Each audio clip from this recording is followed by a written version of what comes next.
The frost had a way of finding the cracks. It crept through the mortar of the kitchen walls, seeped under the heavy oak door, and settled deep into Ara's bones. She felt it most in her left leg, a dull, familiar ache that radiated from her hip to her ankle, a constant reminder of the fall that had marked her as useless. She was humming. It was a nervous habit, a thread of sound woven into the clatter of pots and the hiss of the hearth. A nameless tune, one her mother had hummed long ago before she was taken by the winter sickness. It was the only thing had left of her. The head cook Marta shot her a venomous glare. Less noise, more scrubbing, girl. The alpha of the northern hold returns today. The floors need to gleam. Ara ducked her head, the hum dying in her throat. Yes, Marta. Her hands, raw and chapped from the harsh lye soap, returned to the great stone flags. The cold of the floor was absolute, a dead thing that leached the warmth from her fingertips. She focused on the rhythm of the work, the circular motion of the brush, trying to lose herself in it, trying to become as small and unnoticeable as the mice that skittered in the larder.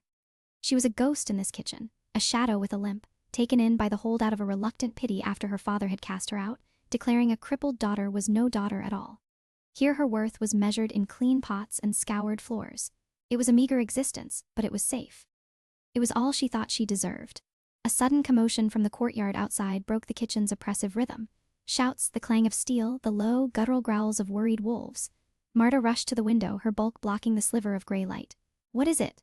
Alla whispered, pushing a stray strand of brown hair from her face with the back of her wrist. The Alpha's party, Marta grunted, her voice tight with alarm. They're carrying someone. Blood, gods, there's so much blood. Fear, cold and sharp, lanced through Ara, a different kind of cold than the one in her leg. The hold's alpha, Lord Boren, was a hard man but a fair one. His fall would mean chaos, but the day wore on, and the chaos settled into a grim, whispered tension. Lord Boren was not the one injured. It was a stranger, a guest of immense importance, attacked by brigands on the King's Road. The hold's healer was working frantically, but the whispers were not hopeful. By late evening, the kitchens were a hive of activity, preparing pusses and broths that Alara knew would likely go untouched. She was sent to the forest edge to gather more feverfew, a task she usually cherished. It was the only time she was allowed out from under the suffocating roof of the keep. The air was bitingly cold, the snow crunching under her good foot, her bad leg dragging slightly behind. The moon was a shard of bone in the black sky, casting long skeletal shadows from the pines. She found the patch of herbs near an ancient gnarled oak, its branches like arthritic fingers reaching for the stars. As she knelt, her stiff leg protesting, a sound reached her. A low, pained groan, half human, half beast. It wasn't from the keep. It was deeper in the woods. Every instinct screamed at her to run. The woods were not safe, especially at night. There were wild things out here, things far more dangerous than a disapproving cook. But the sound came again, and it was a sound of pure agony. It snagged on something inside her, the part of her that recognized suffering, the part of her that had lived with it her entire life. She hesitated for only a moment. Then, pulling her thin cloak tighter, she limped toward the sound. She found him 20 yards in, a heap of black against the stark white of the snow. At first she thought it was a bear, so immense was the form. But as she drew closer, she saw it was a wolf. A wolf larger than any she had ever seen, its fur the color of a starless midnight, and it was dying. A massive, ugly gash ran along its flank, dark blood steaming as it melted the snow around it. Its breathing was a ragged, shuddering gasp. One of its front legs was bent at an unnatural angle. Her heart hammered against her ribs. This was a monster, a predator. It could tear her throat out with its last breath. But its eyes, they were open. And in their dark, fathomless depths, she saw not rage, but a desperate, pleading pain. It wasn't a monster.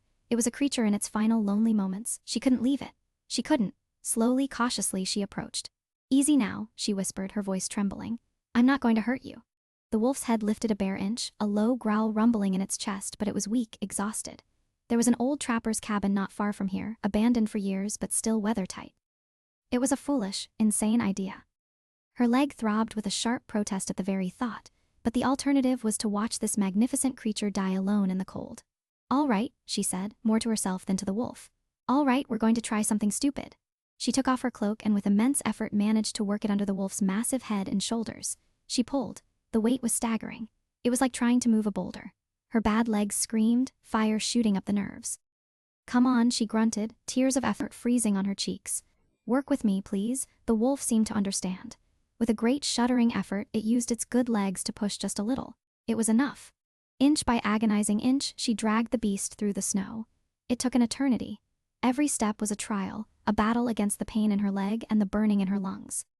By the time she hauled him over the threshold of the dilapidated cabin, she was shaking with exhaustion, her vision spotted with black. She collapsed onto the dusty floor beside him, her breath coming in ragged sobs. The wolf let out a long, low whine and nudged her hand with its nose. The touch was surprisingly gentle.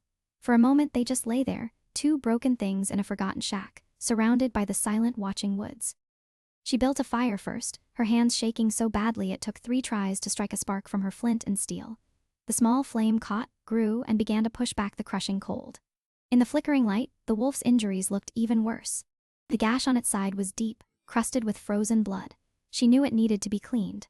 She melted snow in a rusty bucket she found in the corner, tore a strip from the hem of her underskirt, and approached him cautiously. "This is going to hurt," she murmured, her voice soft. "I'm sorry." He watched her with those intelligent, pain-filled eyes. He didn't growl as she gently dabbed at the wound. He flinched, his muscles tensing under her touch, but he remained still. The sheer size of him was terrifying. His head was as large as her entire torso, but his stillness was a form of trust, and it gave her courage. She cleaned the wound as best she could, her stomach churning at the sight. Then she tackled the leg. It was clearly broken, a nasty compound fracture. She was no healer, but she knew it needed to be set. "Oh, this is a bad idea," she whispered, looking from the leg to the wolf's massive jaws. "You have to promise not to eat me." A soft huff of air escaped his nostrils, almost like a sigh. She found 2 sturdy branches outside and tore more strips from her skirt. Taking a deep breath, she knelt by the broken limb. She gripped the leg, one hand above the break, one below. "I'm so sorry," she whispered again and pulled. A strangled yelp of agony tore from the wolf's throat, and for a terrifying second she thought he would lunge. His head snapped around, jaws parting to reveal teeth like daggers. But he didn't bite. His eyes locked on hers, and in their depths she saw a battle being waged. Then, with a shudder, he went limp, allowing her to finish. She worked quickly, her heart pounding. She aligned the bone as best she could, splined it with the branches, and bound it tightly. It was a clumsy, amateur job, but it was better than nothing. When she was done, she slumped back against the wall, drained. The wolf panted heavily, his body trembling with shock and pain. She had hurt him terribly, but she had also helped him. She started humming again, the familiar, comforting tune filling the small cabin. She didn't know why. It just felt right. The wolf's panting slowly subsided. His head, which had been raised in tension, lowered back to the floor. His eyes closed. The deep lines of pain around his muzzle seemed to soften. The humming seemed to soothe him, a balm on his agony. She stayed with him through the night, dozing fitfully, adding wood to the fire whenever it burned low. She was terrified. She was a kitchen servant with a bad leg who had just performed crude surgery on a monstrous wolf. She should have been back at the keep hours ago. They would notice her absence. Marta would be furious. There would be punishments. But every time she looked at the great black form resting by the fire, a strange sense of rightness settled over her. She had done the right thing. Sometime before dawn, she woke with a start, a sound outside, the soft crunch of paws on snow, many paws. Her blood ran cold, a pack. They had smelled the blood. They had come to finish him off or to eat them both. She scrambled to her feet, grabbing the heaviest piece of firewood she could find. She stood between the door and the wounded wolf, her body a frail, trembling shield. Her heart was a frantic drum against her ribs. Through the single grimy window she saw them, shapes moving in the pre-dawn gloom, at least 5 of them. They were huge, nearly as large as the one she had saved. They circled the cabin, silent as ghosts, their eyes glowing with a faint predatory light. They weren't attacking. They were just watching, waiting. The wolf behind her stirred, letting out a low, questioning rumble. One of the wolves outside answered with a soft whine. It wasn't a threat. It sounded like a report. She didn't understand. She only knew that the circle of glowing eyes was fixed on the cabin, on her. They knew she was inside. They knew he was inside. And for some reason, they were not tearing the door from its hinges. She remained standing, brandishing the log until the first rays of sun pierced the canopy. As the light grew, the wolves melted back into the trees one by one until they were gone. She was weak with relief. She turned back to her patient. He was awake, and he was no longer a wolf. Where the giant beast had lain, a man was now propped up on one elbow, his body covered in her tattered cloak. He was massive, broad-shouldered, and powerfully built, even in his weakened state. His hair was as black as the wolf's fur, long and untamed. His face was all harsh angles and sharp lines. A predator's face made beautiful in the way a storm is beautiful. But it was his eyes that stole her breath. They were the same eyes, not black as she'd thought, but a startling pale silver like chips of ice. And they were fixed on her with an intensity that made her feel seen, truly seen for the first time in her life. His gaze flickered down to her leg, the one she instinctively tried to hide behind the other, then back to her face. A muscle worked in his jaw. "You," he said. His voice was a low rumble, deep and rough with pain, but it held an undeniable current of power. "You saved me?" All could only stare, the log slipping from her numb fingers to thud on the floor. Her mind reeled. A shifter. She had heard tales, of course, stories told by the fire on cold nights.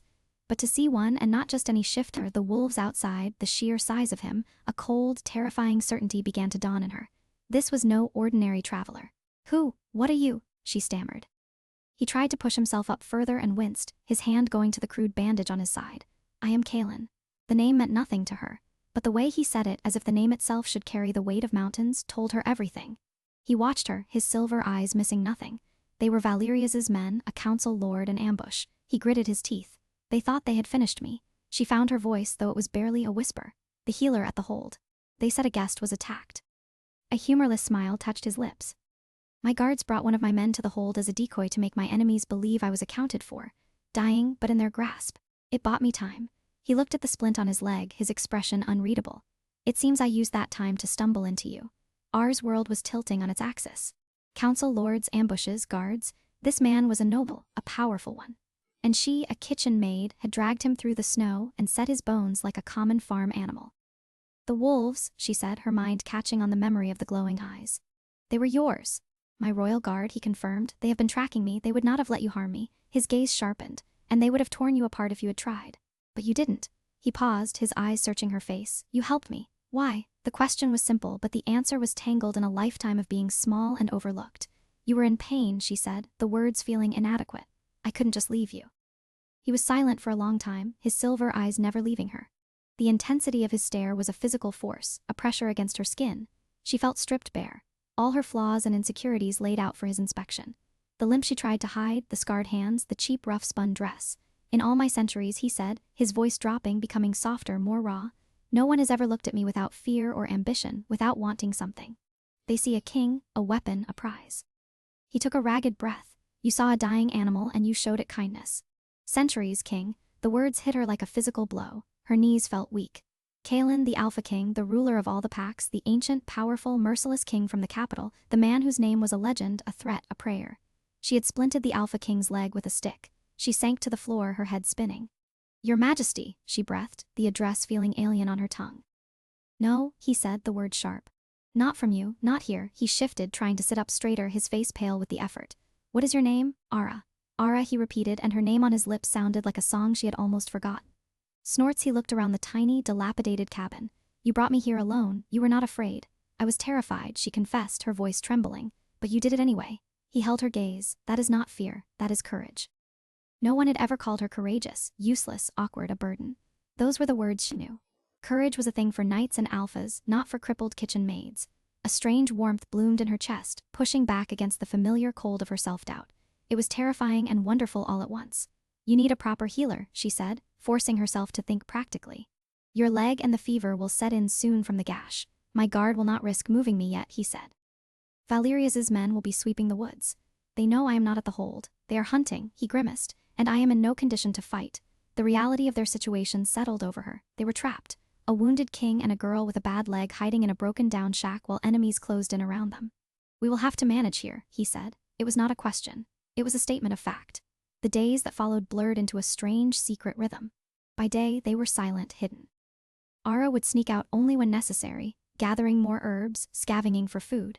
By night, in the flickering firelight, the cabin became its own tiny world. The external siege was a constant low-level hum of anxiety.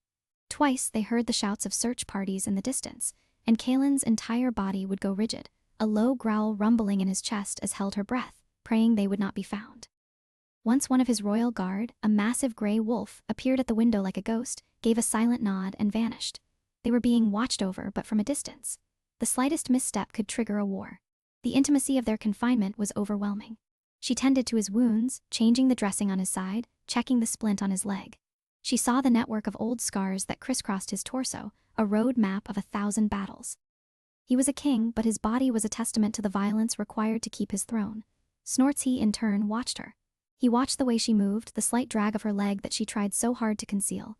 He watched her hands, chapped and rough, as she stirred broth over the fire. He listened. "Tell me about your leg," he said one night, his voice quiet. She froze, her back to him. "It's nothing, an old injury." "It is not nothing," he said gently. "It hurts you." She didn't turn around. "I fell when I was a child." The lie was old and practiced. She felt him shift behind her. Who did it, Aurora? The question was so direct, so certain it broke through her defenses. The lie crumbled. She sank onto the stool by the fire, her shoulders slumping. My father, she whispered, the confession torn from a place she kept locked away. I was clumsy. I spilled hot stew. He said a daughter of his should be perfect.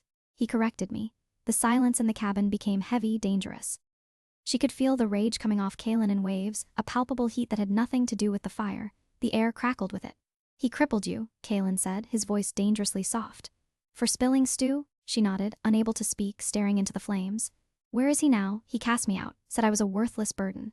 I heard he went south looking for patronage. He always wanted to be more than he was. Kaelin was silent for a moment. When he spoke again, his voice was laced with a cold fury that made her shiver. When I am well, I will find him, and I will show him what it means to harm something that is mine. The possessiveness in his tone should have frightened her. It should have felt like a cage. Instead, it felt like a shield. The impossible thought that she could be considered his, that she could be worth protecting, was a dizzying revelation. He told her of his own burdens, of the council that sought to usurp him, led by the ambitious Lord Valerius, of the centuries of solitude, the crushing weight of a crown worn alone. He had been searching for something, he admitted. A prophecy from a seer long dead spoke of a hidden heart, a soul with a song that could calm the rage of his wolf and settle the fisherers in the kingdom. You're humming, he said, his silver eyes locking on hers. The first night in my delirium, I could hear it. It was like coming home. She shared the small things, too. She told him about Finn, a young boy in the kitchens, mute since his parents had died, whom she would sneak scraps of food to, a small shared secret that was hers alone. Kaelin listened to this with an unexpected softness in his expression. One evening, a fever took him. The gash on his side, which had been healing, was now red and angry. He thrashed in a delirium, muttering names she didn't know, his body burning with heat. She spent the entire night bathing his forehead with cool water, forcing sips of willow bark tea between his cracked lips, her hands never leaving him. She hummed, her voice soft and constant, the old familiar tune. It seemed to be the only thing that calmed his spirit. In the depths of the fever, his hand found hers, his grip surprisingly strong. He didn't let go. Toward dawn, the fever broke. He woke, his eyes clear but exhausted. He was drenched in sweat, but the fire was gone. He looked at their joined hands, then up at her face, shadowed with exhaustion. You stayed, he whispered. I told you I would, she replied, her voice thick with fatigue. He brought her hand to his lips, his kiss a soft, reverent pressure against her rough knuckles. Ara, he breathed against her skin. And in that moment, the world outside, the enemies, the danger, it all fell away. There was only the warmth of his hand, the intensity in his silver eyes, and the staggering, terrifying truth of what was growing between them in the heart of the wilderness. I think he said, his voice barely audible, that I have been searching for you for a very long time. It was not a declaration of love, not in the way the stories told it. It was something deeper, quieter, a confession of a need he had carried for centuries, and it unmade her. Tears she hadn't even known she was holding back welled in her eyes. He saw them. Gently he reached up and brushed a tear from her cheek with his thumb. His touch was warm, impossibly gentle for a hand that had wielded swords and broken enemies. Do not cry, they're not sad tears, she managed to say. A small true smile touched his lips, transforming his harsh face into something breathtaking. Good. The peace was shattered 2 days later. A new man arrived at the hold. He was a lord from the south, powerfully built with a cruel twist to his mouth and eyes that held no warmth. He announced himself as Lord Gregor come to reclaim his wayward daughter, her father. The news came from Finn. The boy who often shadowed Ara's movements appeared at the cabin at dusk, his eyes wide with terror. He couldn't speak, but his frantic gestures were clear. A bad man looking for her. Kaelin was on his feet. The first time he had put his full weight on his splinted leg. He stood tall, leaning against the wall, but the power rolling off him was immense. He found you. How? Ara whispered, her blood turning to ice. How could he know I was here? Valerius, Kaelin snarled. Your father must have pledged allegiance to him. He is a tool, a weapon to be used against you and through you against me. The cabin, once a sanctuary, now felt like a trap. We have to leave, she said, her voice shaking. Now he will have men with him, Kaelin countered, his hand resting on the hilt of a dagger she had not seen before. I can fight, but I am not at full strength. And you? He looked at her and she saw the conflict in his eyes. He wanted to protect her, but they were cornered. Before they could form a plan, it was too late. The sound of armored men crashing through the undergrowth surrounded them. The door to the cabin burst open, splintering from its frame. Gregor stood there, silhouetted against the dying light. He was just as she remembered, barrel-chested with a face re-ended by drink and a sneer that had haunted her childhood. Behind him stood a dozen soldiers wearing the silver hawk of Lord Valerius. Her father's eyes swept the cabin, taking in the scene, the fire, the meager supplies, the Alpha King, wounded but defiant, and her. His snort's gaze landed on her with a triumphant cruelty. Well, well, Grior boomed, his voice thick with malice. Look what the little dragged in, hiding in a shack with the king. You always did have delusions of grandeur, Gregor. Kaelin's voice was a low growl of pure menace. You will not take another step, Gregor laughed, a harsh, ugly sound. You are not in a position to give orders, your majesty. Lord Valerius sends his regards. He is most eager to secure your abdication. He took a step into the cabin, his eyes fixed on Ara. But first, some family business. He moved toward her, his hand raised. Ara flinched back, a lifetime of fear rising in her throat, but Kaelin moved faster than she would have thought possible. He launched himself from the wall, his dagger flashing. He was fast, but his injury betrayed him. His splined leg buckled, and he stumbled. It was all the opening Grior's men needed. They swarmed him, bearing him down with sheer numbers. Kaelin fought like a cornered lion, but it was hopeless. No, Ar screamed, trying to run to him, but Grior grabbed her arm, his fingers biting into her flesh like a vice. You'll stay put, he snarled, twisting her arm behind her back. The pain was excruciating. Suddenly, a small shape darted from behind the cabin. It was Finn. He launched himself at Gregor, biting down hard on the man's leg. His small face contorted in a silent snarl of fury. Gregor roared in pain and surprise, shaking his leg violently. He backhanded the boy, sending him sprawling to the ground. Finn hit the frozen earth with a sickening thud and lay still. Finn, Ara shrieked, her heart stopping. Gregor laughed. He gestured to his men. Take the king and the boy. He might be useful. Then he looked at his eyes glittering. You and I are going to have a long talk. Daughter. The world went gray at the edges. They bound Kaelin in silver-laced chains which seemed to sap his strength, making him weak and pliable. They slung the unconscious Finn over a soldier's shoulder like a sack of grain. And Grior dragged her, weeping and struggling, back toward the lights of the hold. The villain had won. He had his prize, and she had led him right to it. Despair, absolute and suffocating, crushed her. The hold was a different place. Valerius's men were everywhere. The hold's own guards were either imprisoned or had been forced to bend the knee. Lord Bourne was locked in his own solar. It was a silent, bloodless coup. They threw Kaelin into the dungeons beneath the keep. Ara was locked in a small, cold chamber in the guest tower. The last thing she saw was them carrying Finn's limp body toward the healer's room, not for care, but as a hostage. Her father visited her that night. He was drunk, his face flushed with victory.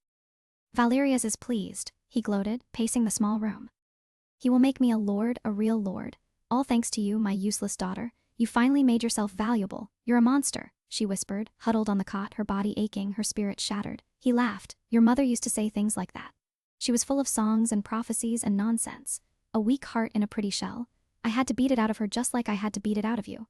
He gestured to her leg. That was a kindness. I was teaching you your place. The world has no room for girls who think they are special. I was making you strong. You broke me. She choked out. I tried. He sneered. But that filth from your mother's line, it runs deep. This king, he sees it in you, doesn't he? That little spark of hers. Well, Valerie and I were going to put it out for good. He left her in the darkness, her hope dwindling to a single faint ember. Kaelin was captured. Finn was hurt and being held as leverage. Her father, the architect of all her pain, was triumphant. The cold she had felt her entire life settled into her soul. A frost so deep she thought it might finally kill her. The next day, Grior dragged her from the room. He hauled her not to the dungeons, but to the great hall of the keep. It was filled with Valerius's soldiers and the cowed members of the hold. At the head of the hall, seated on Lord Bourne's high seat as if it were a throne, was a man with cold, intelligent eyes and a cruel, thin mouth. Lord Valerius. Lord Gregor, Valerius said, his voice smooth as old steel. You bring the girl. As requested, my lord, Gregor said, shoving forward. She stumbled, her bad leg giving way, and fell to her knees on the cold stone floor. A ripple of mocking laughter went through the assembled soldiers. This is the creature that bewitched the Alpha King, Valerius asked, his tone dripping with disdain. A crippled kitchen maid, how far the mighty have fallen.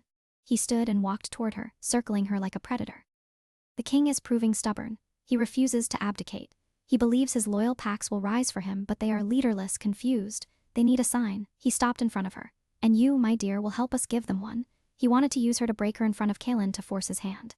And your father tells me you have a certain legacy, Valerius continued, his eyes glinting. A bloodline? And he tried so hard to stamp out. Let's see if there is any truth to the old stories. Gregor grabbed her arm and dragged her toward the massive stone hearth that dominated one wall. Show him, girl. Show the Lord the nothing that you are. He was taunting her, humiliating her. He pushed her against the cold stone of the fireplace. Her back hit the rough-hewn mantelpiece. The wind knocked out of her. Her hand flew out to steady herself, pressing hard against the stone, and she touched it. Set into the center of the mantle was a stone crest, ancient and worn with age. It was the sigil of the very first Alpha King, a stylized wolf's head carved from a single piece of black obsidian-like rock. It was always cold to the touch, a piece of the mountain's heart brought indoors. But when her palm made contact, it was not cold. A jolt, white, hot and blinding, shot up her arm. It was not a burn. It was a resonance, a deep thrumming hum that vibrated from the stone through her bones and into the very core of her being. The nameless tune she always hummed, her mother's song, exploded in her mind. It wasn't just a melody anymore. It was a language, it was power. It was a key turning in a lock she never knew existed. "What is this?" Gregor snarled, seeing the strange light that had begun to flicker in her eyes. He reached for her again. "Don't," she said. Her voice was different. It was not the whisper of a frightened maid. It was low, resonant, and layered with a power that made the very air in the hall tremble. The word hit Grior like a physical blow, and he staggered back a step, his face a mask of shock. She looked at him, truly looked at him for the first time without fear. She saw a small, cruel man, terrified of the power his wife had possessed, the power he sensed in his daughter, a man who used his fists because he had no strength of his own. "You tried to break me," she said, her voice rising, gaining strength. The crest under her hand was now pulsing with a soft internal light, a light that mirrored the one growing behind her own eyes. "You tried to silence her song." She pushed herself away from the hearth, standing tall. The ache in her leg was gone, replaced by a charming, vibrant energy. She wasn't just the anymore. She was her mother's daughter. She was the heir to something ancient and wild. "But you can't kill a song," she declared. And the power, her bloodline ability, erupted. It wasn't fire or lightning. It was sound. The melody burst from her lips. No longer a hum, but a full-throated, magnificent aria. It was a song of mountains and ancient forests, of wolf howls and heartbeats, of winter ice and summer sun. The sound wave radiated from her, visible as a shimmer in the air. The torches in the hall flared, burning brighter. The stone floor beneath her feet vibrated. The soldiers of Valeria's cried out, clutching their heads as the pure raw power of the song washed over them, finding the fear and corruption in their hearts and turning it to agony. Grior screamed, falling to his knees, his hands clapped over his ears. Make it stop, make it stop. But the song wasn't for them. It was for the pack. It was for him. Deep below in the dungeons, Kaelin heard it. The silver chains that bound him, which had been draining his will, suddenly felt brittle. The song resonated in the iron of his shackles, in the stone of his cell. It was her song. It was the song of the prophecy. It was a call to his wolf, a jolt of pure life and strength that flooded his veins. With a roar that was more beast than man, he shattered his chains. The song poured through the keep, a key unlocking every loyal heart. The hold's guards, their spirits renewed, rose up against their captors. From the woods outside, a chorus of howls answered, a wave of gray, black, and brown fur cresting the hill. Kaelin's royal guard, and with them every wolf in the territory, drawn by the call of their true queen. The doors of the great hall burst inward, but it wasn't wolves that entered. It was Kaelin. He stood there bloody and bruised, but radiating an aura of absolute untamed power. His silver eyes glowing with fury found her. He saw her standing there bathed in the light of her own power, her song reshaping the world around her. He saw not a crippled maid, but the magnificent, terrifyingly beautiful creature he had known her to be all along. Valerius, his face pale with terror, drew his sword. Kill them both." Kaelin moved. He was a blur of black, a shadow of death. He disarmed Valerius before the man could even swing, his hand closing around the lord's throat. He lifted him from the ground. The sound of cracking bones sickeningly loud in the momentary silence. Asara's song softened to a hum. He dropped Valerius's body without a second glance. His eyes swept the room, falling on Gregor, who was still whimpering on the floor. A low, lethal growl escaped Kaelin's lips but stepped forward, placing a hand on his arm. The song stopped, but the power still thr around her. "No," she said, her voice calm and clear, "not like this." Kaelin looked from Grior's pathetic form to her. He saw the strength in her eyes, the resolve. He gave a slow, deliberate nod. Justice would be served, but it would be her justice. He turned to face the stunned hall, to the people who had mocked her, to the soldiers who had served her enemies. He pulled her to his side, his arm wrapping around her waist, a gesture of possession and pride. "You see before you Ara of the first song," he announced, his voice ringing with power, silencing all dissent. You called her servant. You were blind." His silver eyes blazed as he looked down at her, his expression softening into something so full of love and awe it made her heart ache. "She is the heart of this kingdom," he declared to the entire world. "She is my mate. She is my queen." He leaned down and kissed her there in the center of the ruined hall, surrounded by enemies and allies. It was not a gentle kiss. It was a claim, a promise. A seal on a vow made in a broken-down shack and forged in the fire of rebellion. And in that kiss, she finally truly came home. The broken pieces of her life clicked into place, not healed over, but reformed into something stronger, more beautiful. She was not the girl who was broken. She was the woman who had saved a king. Months later, the northern wilderness was blanketed in the pristine white of late winter, but the cold no longer felt like a threat. It felt clean, promising the spring that would follow. The great hall of the hold was repaired, the obsidian crest in the mantel now gleaming with a faint permanent warmth. Lord Bourne was reinstated, his loyalty to his king and new queen absolute.